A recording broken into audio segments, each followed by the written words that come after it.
नमस्कार, मी यामिनी दळवी. या बुलेटिनमध्ये तुम्हा सगळ्यांचं स्वागत. आणि बुलेटिनच्या सुरुवातीला राज्याला चिंतेत टाकणारी अशी एक धक्कादायक बातमी. राज्यामधील 72 प्रशासकीय अधिकारी, क्लास 1 अधिकारी, सनदी अधिकारी, आजी माजी मंत्री हे हनी ट्रॅपमध्ये अडकल्याची धक्कादायक माहिती समोर आली आहे. आणि या संदर्भामध्ये ठाणे गुन्हे शाखेकडे 3 तक्रारी दाखल झाल्याची सूत्रांची माहिती आहे. मात्र या 3ही तक्रारींची गोपनीय चौकशी सध्या पोलिसांकडून सुरू आहे.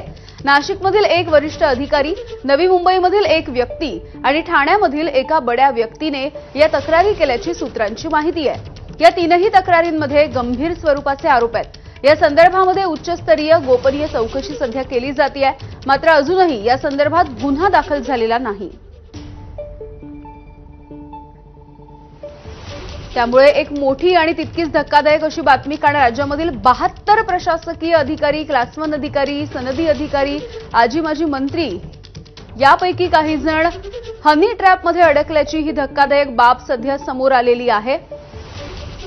ठाणे गुन्हे शाखेकडे 3 तक्रारी सध्या दाखल झाल्यात. मात्र या सगळ्याची सध्या गोपनीय चौकशी सुरू आहे. अद्याप कोणताही गुन्हा दाखल करण्यात आलेला नाहीये. यामध्ये नाशिकमधल्या एका वरिष्ठ अधिकाऱ्याचा समावेश आहे, ज्याने या हनी ट्रॅपच्या संदर्भातली तक्रार दाखल केली आहे. यासोबतच नवी मुंबईमधील एक व्यक्ती आणि ठाण्यामधील एका बड्या व्यक्तीने या तक्रारी केल्याची माहिती सध्या समोर येतेय. आणि धक्कादायक अशी बाब आहे, कारण 3ही तक्रारींमध्ये काही गंभीर स्वरूपाचे आरोपही करण्यात आलेले आहेत. याविषयी बोलूयात. आमचे प्रतिनिधी सूरज सावंत आपल्याला माहिती देतील. सूरज,